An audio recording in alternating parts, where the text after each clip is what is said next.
রহস্যময় প্রতিচ্ছবি। George Bernard Shaw. রোডের নাম চার্চ। লন্ডন শহরের উপকণ্ঠে রাস্তাটা। ভিড় নেই শহরে, বেশ সুন্দর খোলামেলা জায়গা এখানে। ওই রাস্তায় আমরা তখন থাকতাম, বেশ আনন্দই ছিল। ও রাস্তা আমাদের ছাড়তে হতো। ওই সুন্দর এলাকাটা দুঃখের সঙ্গে ছাড়া, ওই বিশ্রী বাড়িটার জন্য। আমরা যখন এপারে এলাম তখনও ওই বাড়িটা ছিল না, জায়গাটা ফাঁকাই পড়েছিল ওখানে। আমাদের বাড়িখানা একেবারে শেষ মাথায়, চার্চ রোডের আর্ল স্ট্রিটের কাছাকাছি। আমরা আসবার অনেকদিন পরে উল্টো দিকের ফাঁকা জায়গায় একটা বিরাট চৌকোনো বাড়ি। বাড়ির গড়নে কোনো শিল্প কার্য নেই। বাড়িখানা পীড়িত করে দর্শকের চোখ দুটিকে। বলতে কি, বাড়িখানা অত্যন্ত কুৎসিত। এমন বাড়ি কে তৈরি করলো এত টাকা খরচ করে? তারপর মিসেস স্পেন্সার নামে একজন ভদ্র মহিলা সে বাড়িতে থাকতে এলো। তার সঙ্গে এলো কয়েকজন ঝি চাকর। ভদ্র মহিলার সঙ্গে কোনো আপনজন ছিল না। নতুন প্রতিবেশিনীকে লক্ষ্য করবার অনেক সুযোগ ছিল আমার। সুযোগটাকে কাজে লাগালাম, অনেক কিছুই জানলাম তার সম্বন্ধে। রোজ সকালে ভদ্রমহিলা বাড়ির পাশের একটা দরজা দিয়ে বাইরে আসতেন। তিনি চার্চ রোডের এ প্রান্ত থেকে ও প্রান্ত পায়ে হেঁটে ঘুরে বেড়াতেন, প্রায় 1 ঘন্টা ধরে। মিসেস স্পেন্সারের চেহারা লম্বা, দোহারা, চেহারায় ছাপ রয়েছে একটা আভিজাত্য। তার পোশাক বেশ আভিজাত্যপূর্ণ, তার হাঁটা চলার মধ্যে ফুটে উঠত আভিজাত্য। রাস্তার পাশে গাছের ছায়ায় ছায়ায় যখন তিনি চলতেন তখন আমার দেখতে বেশ ভালোই লাগত। ভদ্রমহিলার আর কোনো পরিচয় জানতাম না, নামটুকু ছাড়া। তবে তিনি যে অভিজাত পরিবারের সন্তান সে বিষয়ে সন্দেহের অবকাশ ছিল না। বেশ দামি ভদ্রমহিলার গাড়িখানা, কাজেই তার যে অর্থের অভাব নেই তা বেশ বোঝা যেত। রোজ বিকেলে তিনি গাড়ি করে বেড়াতে বেরোতেন, কিন্তু সকালে হেঁটে চলবার সময় কিংবা বিকেলে গাড়ি করে বেড়াবার সময় ভদ্রমহিলা একাই থাকতেন। তার জীবন ছিল নিঃসঙ্গ। আমার সমবেদনা হতো তার এই নিঃসঙ্গ জীবন থেকে। তার কি কোনো কাছের মানুষ নেই? একদিন সকালে চায়ের টেবিলে বসে আমি বললাম, অত বড় একখানা বাড়িতে থাকতে মিস স্পেন্সারের নিশ্চয়ই কষ্ট হয়। ওরকম একলা থাকাটা খুবই একঘেয়ে ব্যাপার। ঠিক বলেছ। খবরের কাগজ থেকে মুখ তুলে আমার স্বামী বললেন, ওই মহিলার জীবনে কোনো বৈচিত্র্য নেই, অথচ মহিলা বেশ সুন্দর এবং ব্যক্তিত্ব সম্পন্ন। দেখলেই মনে হয় অভিজাত বংশের। স্বামী বললেন, একটু থেমে, আচ্ছা একটা কাজ করলে হয় না? কি কাজ? তুমি ভদ্র মহিলার সঙ্গে আলাপ করতে পারো, কিন্তু মুশকিল হচ্ছে এক সুন্দর নারী আরেক সুন্দর নারীকে মোটেই সহ্য করতে পারে না। কথাটা বলে আমার স্বামী হেসে ফেললেন। খুব হয়েছে মশাই, আমিও না হয় একদিন গিয়ে মিস স্পেন্সারের সাথে আলাপ করে আসবো। হাসতে হাসতে আমি বললাম, একটা ছোট ঘটনা ঘটলো সেই দিনে। এত তাড়াতাড়ি হয়তো আমার মনের বাসনা পূর্ণ হতো না এই ঘটনা না ঘটলে। আমাদের পোষা কুকুর কার্লোকে সঙ্গে নিয়ে চার্চ রোডে বেড়াতে বেরিয়েছিলাম। হঠাৎ দূরে দেখলাম মিসেস স্পেন্সারকে। ভদ্রমহিলা এদিকেই আসছেন। কার্লো এতক্ষণ মহাখুশিতে আমার চারপাশে ছোটাছুটি করছিল। ওর গলা থেকে বেরিয়ে আসছিল আনন্দের ডাক। হঠাৎ কুকুরটা কি যেন হলো, ওটা দাঁত বের করে হিংস্রভাবে তীব্র গতিতে ছুটল মিসেস স্পেন্সারের দিকে। কার্লো ভদ্রমহিলাকে এমন জোরে ধাক্কা মারলো যে তিনি পড়তে পড়তে টাল সামলে নিল। আমিও ছুটে গেলাম ওর দিকে। আমার কুকুরটার আচরণের জন্য বারবার ক্ষমা চাইলেন ভদ্রমহিলার কাছে। ভদ্রমহিলা ততক্ষণে শান্তি দিয়েছেন। আমার দিকে তাকিয়ে কোমল গলায় উনি বললেন, ঠিক আছে, আপনি হয়তো অপ্রস্তুত হচ্ছেন কেন? আমি কিছু মনে করিনি। আর তাছাড়া আমি নিজেও কুকুর ভালোবাসি। কার্লো বুঝতে পেরেছিল যে সে অন্যায় করে ফেলেছে। আমার পিছনে চুপচাপ দাঁড়িয়েছিল কুকুরটা। মিসেস স্পেন্সার ওকে আদর করার জন্য হাত বাড়াতেই চাপা গর্জন করে পিছিয়ে গেল কুকুরটা। বেশ বোঝা গেল ও রেগে গেছে। ওর এরকম আচরণের কারণ বুঝতে পারলাম না। আপনার কুকুরটা কি সুন্দর, একথা বলে মিসেস স্পেন্সার আবার কালো গায়ে হাত মেলানোর জন্য হাত বাড়ালেন। কিন্তু অবাক কাণ্ড, দাঁত বের করে কার্লো হিংস্রভাবে গর্জন করে উঠল। গায়ের সমস্ত রং খাড়া হয়ে গেল কুকুরটা। ওর আচরণে একই সঙ্গে ফুটে উঠল নিদারুণ ভীতি আর প্রচন্ড ক্রোধ। আপনার কুকুরটি দেখছি আমাকে মোটেই পছন্দ করতে পারছেন না, মিসেস স্পেন্সার বললেন বিষণ্ণ গলায়। আমি বুঝে উঠতে পারছি না ওর এরকম আচরণের অর্থ কি। আমরা পরস্পর প্রতিবেশী, আপনার সঙ্গে ওর এমন আচরণ করা উচিত না। প্রতিবেশী: হ্যাঁ, আমি থাকি আপনার বাড়ির উল্টো দিকের বাড়িখানায়। তাই নাকি? এরপর নিজের পরিচয় দিলাম। ২-১ দিনের মধ্যেই তার বাড়িতে আমি যেতাম। ভরে গেল খুশির হাসিতে ভদ্রমহিলার মুখ। বললেন, বেশ তো, খুবই আনন্দের কথা। আচ্ছা, আসুন না কেন কালকেই? বেশ। ভদ্রমহিলাকে কথা দিয়ে তখনকার মতো বিদায় দিলাম। মিসেস স্পেন্সারের বাড়িতে গেলাম। আমার খুব পছন্দ হলো ওকে। ভদ্রমহিলারও আমাকে ভালো লাগে। আলাপ পরিচয়ের পর প্রায়ই তার বাড়িতে যেতাম। ভদ্রমহিলা বিদুষী, সুরুচি সম্পন্ন। তিনি চমৎকার সঙ্গী হিসেবে। তার মধ্যে একটা প্রচন্ড আকর্ষণীয় শক্তি লক্ষ্য করলাম। যখন তার কাছাকাছি থাকতাম তখন সেই আকর্ষণীয় শক্তি যেন আমাকে অভিভূত করে ফেলত। যখন তার কাছে যে থাকতাম না তখন সেই শক্তি যেন আমাকে টানত। ভদ্রমহিলা সম্বন্ধে আমার প্রকৃত মনোভাবটা যে কি তা আমি সঠিক বুঝে উঠতে পারতাম না। তাকে আমি ভালোবাসতাম, শ্রদ্ধা করতাম, কিন্তু তার সম্পর্কে আমার মনের এক কোণে একটা ক্ষীণ বিরূপ ভাবও ছিল। যেন কে মনের মধ্যে থেকে আমাকে একটা বাধা দিয়ে রাখত। ভদ্রমহিলার কথাবার্তা বা আচরণে এমন কিছু ছিল না যার ফলে এই বিরূপতার সৃষ্টি হতে পারে। কিন্তু এখন থাক এসব জটিল মনস্তত্ত্বের কথা। সোজা কথা, ভদ্রমহিলার প্রতি আমার মনোভাবকে আমি ঠিক গুছিয়ে বলতে পারবো না। তবে যারা মিসেস স্পেন্সারের কাছাকাছি আসতেন তাদের প্রবলভাবে প্রভাবিত করার ক্ষমতা তার ছিল, এই বিষয়ে সন্দেহের কোনো অবকাশ নেই। ভদ্রমহিলার বয়স 40-এর কম নয়, কিন্তু এখনো তার যা রূপ তাতে অভিজাত সমাজের সুন্দরী তরুণীরা পর্যন্ত ম্লান হয়ে যাবে তার সৌন্দর্যের কাছে। কিন্তু ভদ্রমহিলা সমাজে মিশতে চাইতেন না, বরং এড়িয়ে যেতেন সমাজকে। একমাত্র আমার সঙ্গেই তার কিছুটা আন্তরিকতা হয়েছিল। সমাজকে এড়িয়ে একক নিঃসঙ্গ জীবনই তার কাম্য ছিল। আমি অনেকবার মিসেস স্পেন্সারের বাড়িতে গেছি, কিন্তু উনি আমাদের বাড়ি বেশি আসেননি। আসতে বলে নানা অজুহাতে এড়িয়ে যাওয়ার চেষ্টা করতেন। আর যদি না কখনো আমাদের বাড়িতে আসতেন তাহলে নিজের বাড়ির মধ্যে কখনো স্বস্তি বোধ করতেন না। সহজে উঠতে পারতেন না নিজের বাড়ির মতো। হয়তো কার্লোর অদ্ভুত অস্বাভাবিক আচরণে বিব্রত হয়ে পড়তেন। ওকে দেখলে কুকুরটা যে কেন ওরকম করতো তা আমি বুঝতে পারতাম না। উনি আমাদের ঘরে এলেই কালো গুটিসুটি মেরে সোফার তলায় ঢুকে পড়তো। একবার ওকে দেখে কালো এমন করুণ আর্তনাদ করে উঠল যে মিসেস স্পেন্সার দুস্থের মতো ঘাবড়ে গেলেন।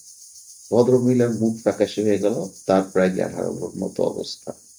কি অস্বস্তিকর ব্যাপার ভাবুন দেখি। মিসেস স্পেন্সার জোর করে মানসিক শক্তি ফিরিয়ে আনলেন। ম্লান হেসে বললেন, দেখুন কাণ্ড, মাঝে মাঝে কি যে হয় আমার, সামান্য ব্যাপারেই ঘাবড়ে যাই, ভয় পেয়ে যাই, স্বস্তি পাই না নিজের বাড়ি ছাড়া, সহজে উঠতে পারি না। না না, কি হয়েছে, মানুষ মাত্রই তো হঠাৎ অসুস্থ হয়ে পড়তে পারে। আমি ভদ্রমহিলার অপ্রস্তুত ভাবটা কাটিয়ে দেবার চেষ্টা করলাম। ছেড়ে দিন, লৌকিকতার কথা। আপনার যখনই সুবিধা হবে তখন আমার বাড়িতে চলে আসবেন, মিসেস স্পেন্সার বললেন। মাঝে মাঝে অবশ্য আমিও আসবো আপনাদের এখানে। তাছাড়া আপনি তো বয়সে আমার চেয়ে অনেক ছোট, কাজে আপনি বেশি যাবেন। ভদ্রমহিলা হাসলেন। হাসলাম আমিও। প্রায় যেতাম মিসেস স্পেন্সারের বাড়িতে। তিনি কেবল আমাকে আকৃষ্টই করতেন না, তার সম্পর্কে আমার মনে জেগে উঠেছিল এক অদম্য কৌতূহল। ভদ্রমহিলার চারপাশে যেন ছিল একটা রহস্যের আবরণ। সে আবরণ দুর্ভেদ্য। আমি ঠিক বুঝে উঠতে পারিনি রহস্যটাকে। আলাপ করবার সময় তিনি কখনো বাবা মা ভাই বোন প্রেমিক প্রেমিকা বন্ধু বান্ধবের প্রসঙ্গ উত্থাপন করতেন না। সাহিত্য, চিত্রকলা, সঙ্গীত, রাজনীতি এবং আরো অনেক টুকিটাকি ব্যাপার নিয়ে তিনি আলোচনা করতেন। কিন্তু নিজের অতীত জীবন সম্পর্কে তিনি ছিলেন একেবারে চুপ। মিসেস স্পেন্সারকে কোনোদিন রোমন্থন করতে দেখিনি অতীত স্মৃতির। একবার আমি সোজাসুজি প্রশ্ন করেছিলাম। তিনি বলেছিলেন যে তার বাবা মা কেউই বেঁচে নেই। আমার প্রশ্ন শুনে মিসেস স্পেন্সারের মুখে নিষেধের যে ভাবটা ফুটে উঠেছিল তা দেখে আমি আর তাকে ব্যক্তিগত কোনো প্রশ্ন করিনি। টাকার কোনো অভাব ছিল না স্পেন্সার ফ্যামিলির। তার দামি পোশাক পরিচ্ছদ এবং জীবনযাত্রার ধরন দেখে মনে হতো তিনি প্রচুর অর্থের অধিকারী। তার ঝি চাকররাও বেশ খানদানি ঘরের ঝি চাকরের মতো। নিশ্চয়ই খুব ভালো ছিল তাদের মাইলি বক্তব্য। তার রাঁধুনি আর খাস ঝি ছিল ইংরেজ, খানসামা লুই ছিল ফরাসি। মিস স্পেন্সার যখন গাড়ি করে বেড়াতে বেরোতেন তখন তার সঙ্গে যেত লুই। লুই মাঝে মাঝে আমার কাছে আসতো চিঠি নিয়ে মিস স্পেন্সারের। চিঠিতে আমন্ত্রণ থাকতো তার সঙ্গে বেড়াতে যাবার। গাড়ি ছিল না আমাদের, ফাঁকা হওয়ায় বেড়াবার লোভে আমি খুশি মনে সে আমন্ত্রণ গ্রহণ করতাম। একবার এক সপ্তাহে বিশেষ কারণবশত আমাকে মিস স্পেন্সারের আমন্ত্রণ প্রত্যাখ্যান করতে হলো। দুইবার। উনি হয়তো আমাকে অভদ্র ভাবছেন, এ কথা চিন্তা করে আমি ওর সঙ্গে দেখা করতে গেলাম। ভাবলাম কেন দুদিন ওর সঙ্গে বেড়াতে যেতে পারিনি তা ভদ্রমহিলাকে ভালো করে বুঝিয়ে বলবো। উনি নিশ্চয়ই বুঝতেন আমার সম্বন্ধে ওর মনে যদি কোনো বিরূপ মনোভাবের সৃষ্টি হয়ে থাকে তারও অবসান হবে। আমার সম্বন্ধে ওর মনে যদি কোনো বিরূপ মনোভাবের সৃষ্টি হয়ে থাকে তারও অবসান হবে। ভদ্রমহিলা যেন খুবই বিচলিত। গিয়ে দেখলেন একটা চাপা উত্তেজনায় তিনি যেন মানসিক ভারসাম্য হারিয়ে ফেলেছেন। কেন দুদিন তার সঙ্গে দেখা করতে পারিনি সে কথা বুঝিয়ে বলতে গেলাম, কিন্তু আমার কথায় কোনো কান দিলেন না তিনি। জানেন, আমার বাড়িতে একজন ভদ্রলোক এসেছিলেন। কে এসেছিলেন বলুন দেখি, অনুমান করুন। মনে হয় গির্জার যাজক মিস্টার মার্শাল। ঠিকই বলেছেন। যাজক মশাই বলেছিলেন যে পাড়ার লোকজনের সঙ্গেই তিনি দেখা করতে চান যারা তার গির্জার এলাকায় পড়ে। যান নিয়মিতই, কিন্তু কিন্তু আমার সঙ্গে আর তিনি দেখা করতে আসবেন না বলে আমার মনে হয়। মৃদু হাসলেন মিস স্পেন্সার। কেন, একটু আশ্চর্য হয়েই প্রশ্ন করলাম। কারণ আমার মনে কথা বলেছি আমি পরিষ্কারভাবে।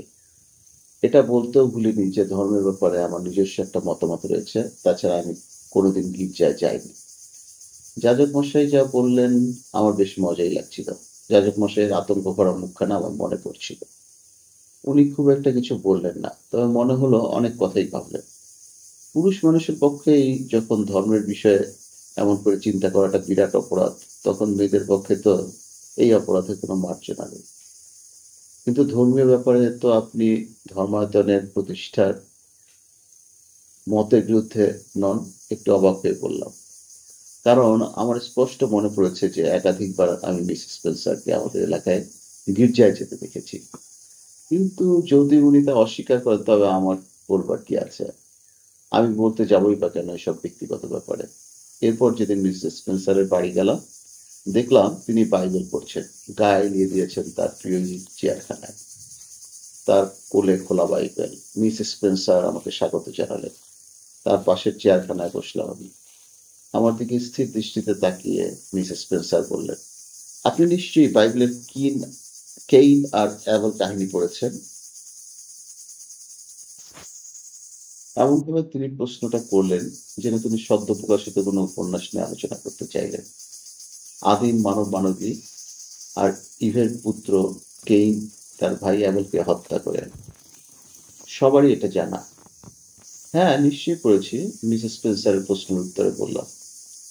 আপনি কি পৃথিবীর প্রথম খুনির মুখে যে কলঙ্ক চিহ্ন ফুটে উঠেছিল তার কথা কখনো ভেবেছেন? ভেবেছি, মাঝে মাঝে।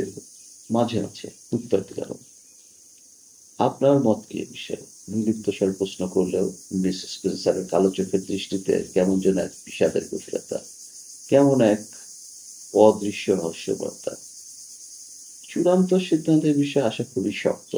আমাদের জ্ঞান এতই সীমিত যে এ ব্যাপারে অনুমান ছাড়া আমাদের পক্ষে সম্ভব নয় অন্য কিছু করা।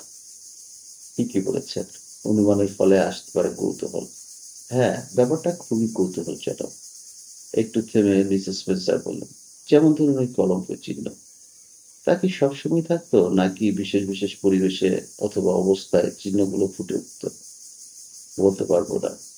আমি কোনোদিন ভাবিনি এসব করবে। সত্যি কথা বলতে কি, আমার কাছে একেবারে নতুন এ ধরনের চিন্তা ভাবনায়। কলঙ্ক চিহ্ন সব সময় থাকুক কি না থাকুক, কেইনের তাতে কি? শোনা গেল বিষণ্ণ সুর মিসেস স্পেন্সারের কণ্ঠে। কে নিজে তো জানতো কি প্রচন্ড অন্যায়, কি মহাপাপ সে করেছে। কৃতকর্মের জন্য অনুতাপে ভরে গিয়েছিল তার মন। পাপ স্খলনের জন্য ঈশ্বরের কাছে প্রার্থনা করেছিল সে আকুলভাবে। কিন্তু কেইন জানতো যে জীবনের শেষ দিন, শেষ মুহূর্ত পর্যন্ত ঈশ্বরের ক্রোধের প্রতীক ওই নিদারুণ কলঙ্ক চিহ্ন তাকে বহন করতে হবে নিজের শরীরে। উফ, কি দুর্ভাগ্য, কি শাস্তি! মানসিক দারুণ যন্ত্রণায় হাত কসলাতে লাগলেন মিস স্পেন্সার। কিন্তু কেইন মহাপাপ করেছিল, সে তার নিজের ভাইকে হত্যা করেছিল। কেইনের মতো একজন নৃশংস হত্যাকারীর উপর মিস স্পেন্সারের সহানুভূতি দেখে আমি অবাক হলাম। কেইনের শাস্তি পাওয়া উচিত। হ্যাঁ, সে যে মহাপাপ করেছিল সেই জন্য ওরকম শাস্তি ছিল তার প্রাপ্য। ঈশ্বর তাদের ঠিকই শাস্তি দিয়েছিলেন। কেইনের উপর আমার কোনো সহানুভূতি নেই। ওরকম কথা বলবেন না, যন্ত্রণা কাতর কণ্ঠে মিসেস স্পেন্সার বললেন। তার কথাগুলো আর্তনাদের মতো শোনালো। তার চোখের দিকে চোখ পড়তেই আমার সমস্ত শরীরটা কেঁপে উঠল। আমার মাথা থেকে পা পর্যন্ত কেঁপে উঠল। কি দেখলাম তার চোখে জানি না, গুছিয়ে বলতে পারবো না। মিসেস স্পেন্সার দেখলেন আমার ভাবান্তর। মুহূর্তের মধ্যে আবার ফিরে এলো তার আগেকার শান্ত ভাব। ক্ষণিকের জন্য মুখোশ খুলে পড়েছিল বোধহয় তার। হিংসা ছিল মানুষের প্রথম অপরাধের মূলে। পরবর্তীকালে এই হিংসা প্রবৃত্তি আত্মপ্রকাশ করেছে মানুষের বিভিন্ন অপরাধের মধ্যে দিয়ে। হিংসা হলো মহা অমঙ্গল মানুষের উপর। এ হলো শয়তানের প্রভাবের ফল। ঈশ্বরের সৃষ্টিকে নষ্ট করে দিতে চায় শয়তান। তার শ্রেষ্ঠ সৃষ্টি মানুষকে সে প্রলুব্ধ করে নানাভাবে। থামলেন মিস স্পেন্সার। খুবই খারাপ ব্যাপারটা। মানুষ তার ভালোবাসার পাত্রপাত্রীকে খুন করবে আর হিংসাকে দেখাবে তুচ্ছ অজুহাত হিসেবে। এরকম কথা ভাবতেই তো খারাপ লাগে। বললাম আমি, একজন মানুষ তার ভালোবাসার পাত্রকে খুন করতে পারে, এই কথাটা কি আপনি বিশ্বাস করতে পারেন না? না, আমি বিশ্বাস করি না এই কথা। কেন? ব্যাপকভাবে প্রশ্ন করলেন মিসেস স্পেন্সার। কারণ কখনো হত্যা করতে পারে না ভালোবাসা। অসৎ প্রবৃত্তিকে মানুষের অশুভ কামনা জাগিয়ে তোলে। মানুষ অপরাধ করে অন্ধ আবেগের কারণে। ভালোবাসা শেখায় আত্মত্যাগ।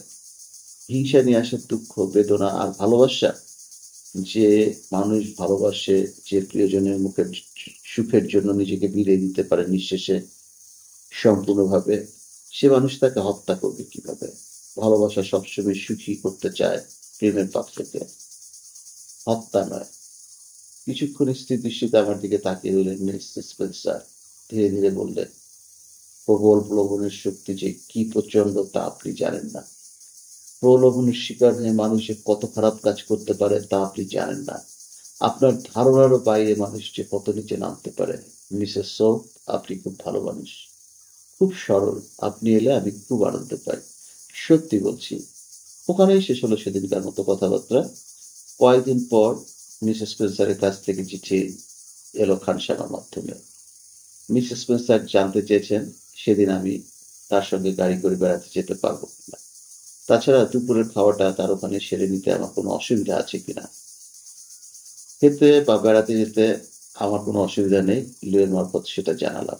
মিসেস স্পেন্সারের গাড়ি এসে দাঁড়ালো আমাদের বাড়ির সামনে। বেলা প্রায় 12টার সময়। তৈরি হয়েছিলাম, বেরিয়ে পড়লাম গাড়িটা আসতেই। দুপুরের খাওয়া সেরে বা গাড়ি করে বেরোলাম। খানসামা লুই যথারীতি সঙ্গে রইল। আমরা ঘন্টা 2 ঘুরলাম, তারপর ফিরবার পালা। আমরা ফিরছিলাম বড় রাস্তা ধরে। বাড়ি এখনো আধ মাইল দূরে। একটা টুপির দোকানের সামনে এসে পড়েছি আমরা। এই দোকানে মেয়েদের নানা রকমের টুপি পাওয়া যায়। একটা ফটো তুলবার স্টুডিওর দোকানটার পাশে। মিসেস স্পেন্সার গাড়ি থামবার নির্দেশ দিলেন। গাড়িটা থামলো টুপির দোকানের সামনে। ভাবলাম ভদ্রমহিলা হয়তো টুপি কিনবেন। এখানে নয়, ফটো তুলবো স্টুডিওর সামনে চলো, মিসেস স্পেন্সার বললেন অস্বাভাবিক দৃঢ় স্বরে। স্টুডিওর সামনে গাড়ি থামলো। খানসামান লুই নামলো দরজা খুলবার জন্য, কিন্তু দরজা না খুলে হাতে হাত রেখে সে চুপচাপ দাঁড়িয়ে গেল। ওর চোখে মুখে দুশ্চিন্তার ছাপ দেখে অবাক হলাম। লুই বলল, মাদাম, ওই শব্দ, ওই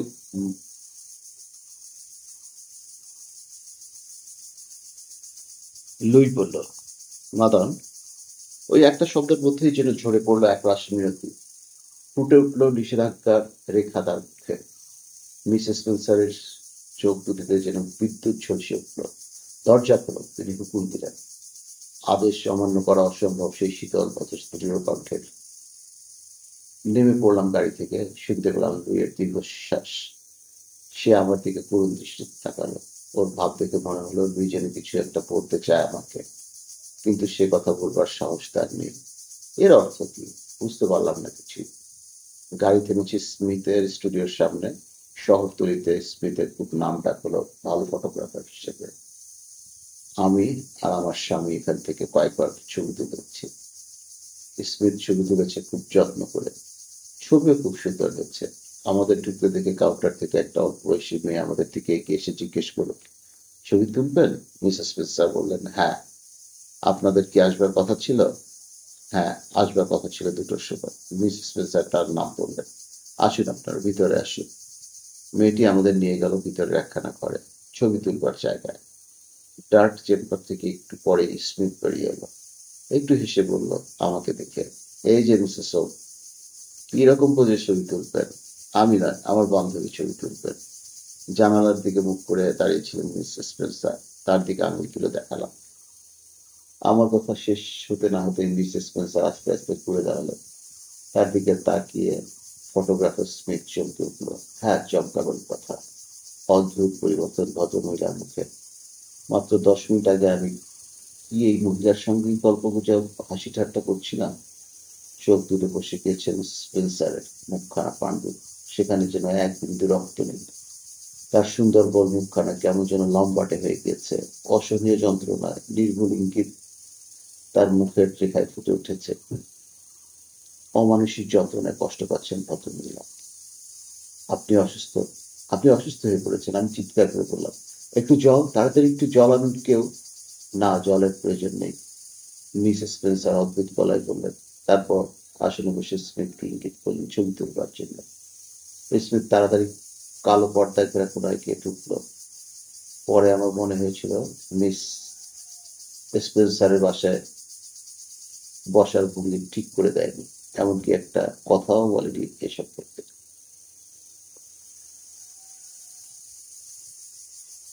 হ্যাঁ, চমকাবই কথা। অদ্ভুত পরিবর্তন ভদ্রমহিলার মধ্যে। মাত্র 10 মিনিট আগে আমি কি মহিলার সঙ্গে গল্প করছিলাম, হাসি ঠাট্টা করছিলাম? চোখ দুটো বসে গেছে মিস স্পেন্সারের। মুখখানা পাণ্ডু, সেখানে যেন এক বিন্দু রক্ত নেই। তার সুন্দর গোল মুখখানা কেমন যেন লম্বাটে হয়ে গেছে। অসহনীয় যন্ত্রণায় নির্ভুল ইঙ্গিত তার মুখের রেখায় ফুটে উঠেছে। অমানসিক যন্ত্রণায় কষ্ট পাচ্ছেন ভদ্রমহিলা। আপনি অসুস্থ, আপনি অসুস্থ হয়ে পড়েছেন। আমি চিৎকার করে বললাম, একটু জল, তাড়াতাড়ি একটু জল নিয়ে আসুন কেউ। না, জলের প্রয়োজন নেই, মিসেস স্পেন্সারের অদ্ভুত গলায় বক্তব্য। তারপর আসনে বসে স্মিথকে ইঙ্গিত করলেন ছবি তুলবার জন্য। স্মিথ তাড়াতাড়ি কালো পর্দা ঘেরা কোনায় কেটে উঠল। পরে আমার মনে হয়েছিল স্মিথ মিসেস স্পেন্সারের বসার ভঙ্গি ঠিক করে দেয়নি, এমনকি একটা কথাও বলেনি এই সম্পর্কে। এখন ছবি তুলে কি হবে, কি দরকার? মিসেস স্পেন্সারের পাশে হাঁটু মুড়ে বসে তার বরফের মতো ঠান্ডা হাত দুখানা ঘষতে ঘষতে বললাম, আপনি অসুস্থ, এখন আপনার শরীরের অবস্থা ফটো তুলবার উপযুক্ত না। ছবিতে উঠবে না আপনার আসল চেহারা, মৃত মানুষের ছবির মতো মনে হবে। মিসেস স্পেন্সারের গলা ছিঁড়ে বেরিয়ে এলো অমানসিক দুঃসহ আর্তনাদ। পৃথিবীর সমস্ত যন্ত্রণা যেন ধরা পড়লো এই তীব্র চিৎকারের তীক্ষ্ণ আর্তনাদের মধ্যে। তার ডান হাতখানা চেপে ধরলো চেয়ারের হাতল, দাঁতে দাঁত আটকে গেল। মিসেস স্পেন্সারের কপালে ফুটে উঠলো বড় বড় ঘামের ফোঁটা। একটা প্রচন্ড ভয় যেন আচ্ছন্ন করে ফেলতে চাইছে তাকে। প্রবল ইচ্ছা শক্তি দিয়ে তিনি যে সেই ভয়ের সাথে যুদ্ধ করে চলেছেন। আমার দারুণ ভয় হলো ভদ্রমহিলার এরকম অবস্থা থেকে। কাঁপতে লাগলাম আমি। আসুন, চলে আসুন আপনি। আমি চিৎকার করে উঠলাম ভদ্রমহিলাকে চেয়ার থেকে টেনে তুলবার চেষ্টা করতে করতে। বাধা দিলেন মিসেস স্পেন্সার। ভাঙা গলায় ফ্যাস ফ্যাস করে তিনি বললেন, আমি জানবো, আমাকে জানতেই হবে। আপনি আমার কাছে থাকুন, কাছে থাকুন, একটু সাহায্য করুন আমাকে।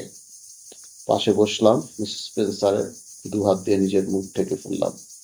ভদ্রমহিলার মুখের দিকে তাকাবার সাহস আমি হারিয়ে ফেলেছিলাম। মনে হচ্ছিল আমি যেন কোনো ভূমিকায় অবতীর্ণ হয়েছি একটা বিয়োগান্তক নাটকে। কিসের জন্য ভয় তা না জানায় আমার আতঙ্ক যেন ক্রমেই বেড়ে যাচ্ছিল। কেটে যাচ্ছে সময়, কারো জন্য সময় বসে থাকে না। কালো কাপড়ে ঘেরা জায়গাটার মধ্যে ফটোগ্রাফার স্মিথের পায়ের শব্দ শুনতে পাচ্ছি। বসে রইলাম অভিভূতের মতো। চমকে উঠলাম হঠাৎ স্মিথের কণ্ঠস্বরে। স্মিথ বলছে, খুবই দুঃখিত ম্যাডাম, আপনার ফটো তোলা আমার পক্ষে সম্ভব নয়। একটা কথাও বললেন না মিস স্পেন্সার। চেয়ার থেকে উঠে নিঃশব্দে ঘর থেকে বেরিয়ে গেলেন। তার মুখে নিদারুণ হতাশার ছাপ। খুব ক্লান্ত মনে হচ্ছিল ভদ্রমহিলাকে। বাড়ি ফিরবার পথে কোনো কথা হলো না আমাদের দুজনের মধ্যে। আমাদের বাড়ির গেটের সামনে গাড়ি পৌঁছলে তিনি এই প্রথম আমাকে জড়িয়ে ধরে আদর করলেন। তারপর বিষণ্ণ কণ্ঠে বললেন, বিদায় মিসেস ও, চিরবিদায়। জলে ভরে এসেছিল আমার দু চোখ। গলার ভিতর থেকে কান্না ভরা গলায় তাকে জিজ্ঞেস করতে পারলাম না কোনো কথা। ভদ্রমহিলা নিশ্চয়ই ঠিক সময় আমাকে খুলে বলবেন তার সব কথা। সন্ধ্যাবেলায় আমার স্বামী ফিরলেন। স্টুডিওতে যা ঘটেছিল তা তাকে সবিস্তারে খুলে বললাম। বাদ দিলাম না একটি কথাও। আমার স্বামী হালকাভাবে নিলেন ব্যাপারটাকে। বললেন, এটা কোনো গুরুত্বপূর্ণ বিষয় নয়। এ হলো স্নায়ুর দোষ, খেয়ালি মনের উৎকৃষ্ট কল্পনা বিলাসও বলা যেতে পারে একে। প্রতিবাদের সুরে আমি বললাম, কক্ষনো না। তুমি যদি মিসেস স্পেন্সারের পরিবর্তিত ভয়ঙ্কর মুখখানা দেখতে, তাহলে কিছুতেই এরকম কথা বলতে পারতে না। আমার কথা শেষ হতে না হতেই পরিচারিকা এসে বলল, ফটোগ্রাফার মিস্টার স্মিথ এসেছেন। তিনি গিন্নিমার সঙ্গে দেখা করতে চান। আমি বললাম, এখানে নিয়ে এসো ওকে। মিস্টার স্মিথ ঘরে আসলে আমার স্বামী বললেন, এই যে মিস্টার স্মিথ, আপনার স্টুডিওতে আজকে নাকি কি সব রহস্যময় অদ্ভুত ব্যাপার ঘটেছে। একেবারে ঘাবড়ে গিয়েছেন আমার স্ত্রী। তাতে অবাক হব না, কারণ আমি নিজেও ঘাবড়ে গিয়েছি। মিসেস হোপের সঙ্গে যে মহিলা আজকে আমার স্টুডিওতে গিয়েছিলেন তার সম্বন্ধে কিছুই জানি না। ভদ্রমহিলা যদি মিসেস হোপের বান্ধবী হন, তবে এই কথা বলতে আমি বাধ্য হব যে ভদ্রমহিলা ঠিক স্বাভাবিক নন। কোন একটা অবিশ্বাস্য অদ্ভুত ব্যাপার জড়িয়েছে তার জীবনের সাথে। হয়তো ব্যাপারটা অলৌকিক, অপ্রাকৃত। এরকম ধারণার কারণ, ছবি তোলা সম্ভব হয়নি ভদ্রমহিলা। শুধু এই কারণে আপনার এরকম ধারণা হলো? আমার স্বামী প্রশ্ন করলেন অবজ্ঞাস্বরে। না, শুধু আজকের ব্যাপার না। মিসেস স্পেন্সারকে আমি আগেও দেখেছি। 5 বছর আগে আমি একটা বিখ্যাত কোম্পানির ফটোগ্রাফার ছিলাম। উনি ফটো তুলবার জন্য সেখানে গিয়েছিলেন। আমি ওর ফটো তুলতে পারিনি, অনেক চেষ্টা করে। ভদ্রমহিলার ছবি তোলা যে অসম্ভব, সে কথা তখন ওকে জানিয়েও দিয়েছিলাম। অসম্ভব কেন? প্রশ্ন করলেন আমার স্বামী। কারণ অসংখ্য দাগে ভরা কয়েকটা নেগেটিভ। ভদ্রমহিলা জানালার দিকে মুখ করে দাঁড়িয়েছিলেন, কাজেই তার মুখটা আমি প্রথমে দেখতে পাইনি। কিন্তু উনি যখন ঘুরে আমার দিকে তাকালেন, তখন দেখলাম একখানা শঙ্কা বিহ্বল মুখ। দেখেই তাকে চিনতে পারলাম। আমি যথাসাধ্য চেষ্টা করলাম ফটো তুলবার জন্য, কিন্তু সে চেষ্টা বৃথা। কেন, কি হলো? প্রশ্ন করলাম আমি। আমার গলা থপথপ করে কাঁপছিল উত্তেজনায়। সেই ফল একই রকম। তবুও আপনাদের দেখাবার জন্য আমি দুখানা নেগেটিভ প্রিন্ট নিয়ে এসেছি। ফল কি হয়েছে দেখুন। আপনি আগে দেখুন মিস্টার হোপ। ব্যাগের ভিতর থেকে দুখানা ফটো বের করে মিস্টার স্মিথ আমার সামনে হাতে দিলেন। মুহূর্তের মধ্যে আমার স্বামীর মুখের চেহারা পাল্টে গেল। ফটোগুলো দেখে প্রচন্ড কৌতূহল আর উৎকণ্ঠায় আমি যেন পেটে পড়ছিলাম। আমার আর তর্সই ছিল না। আমি ফটোগুলোর দিকে তাকালাম। হায় ঈশ্বর, এ কি দেখলাম! আমার সমস্ত শরীরটা দারুণ আতঙ্কে থরথর করে কাঁপতে লাগলো। সমস্ত ছবি দাগে ভরে গেছে। প্রতিটি দাগে মুখের ছাপ একটি করে। হ্যাঁ, কোনো ভুল নেই, পরিষ্কার মুখের ছাপ, নিখুঁত ছাপ। আর সে ছাপ মৃত মানুষের মুখে। শিউরে উঠলাম দারুণ আতঙ্কে। দুলে উঠল আমার চারপাশ। অন্ধকার, অন্ধকার, পুঞ্জ পুঞ্জ অন্ধকার আমার চারপাশে। চারপাশ থেকে অন্ধকারের মহাসমুদ্র যেন আমাকে গ্রাস করবার জন্য ছুটে আসছে। আর কিছু আমার মনে নেই। আমি বোধহয় জ্ঞান হারিয়ে লুটিয়ে পড়েছিলাম ঘরের মেঝেতে। পরদিন আমাকে ও বাড়ি থেকে অন্য জায়গায় নিয়ে গেলেন আমার স্বামী। যখন ফিরলাম 15 দিন পরে, তখন সামনের বাড়িটা খালি। মিসেস স্পেন্সার বাড়ি ছেড়ে চলে গিয়েছে। আমার দেখা হয়নি তার সঙ্গে আর। হয়তো দেখা হবে না ভবিষ্যতে। ভদ্রমহিলায় যত বড় অপরাধী করে থাকুন না কেন, আমি জানি তিনি অনেক শাস্তি পেয়েছেন। তাকে সহ্য করতে হয়েছে অনেক যন্ত্রণা, দুঃসহ সে যন্ত্রণা। তিনি যে মহাপাপ করেছেন তার জন্য তার মনে অহরহ অনুতাপ হচ্ছে, অনুশোচনা। তার মুক্তি নেই এ দুঃসহ যন্ত্রণা থেকে। কোনোদিনই তার মুক্তি নেই। সমবেদনা বোধ করি মিসেস স্পেন্সারের জন্য। আমার সমস্ত মন দিয়ে তার উদ্দেশ্যে জানাই আমার অনুকম্পা, আর প্রার্থনা করি পরম পুরুষের কাছে তার আত্মার শান্তির জন্য।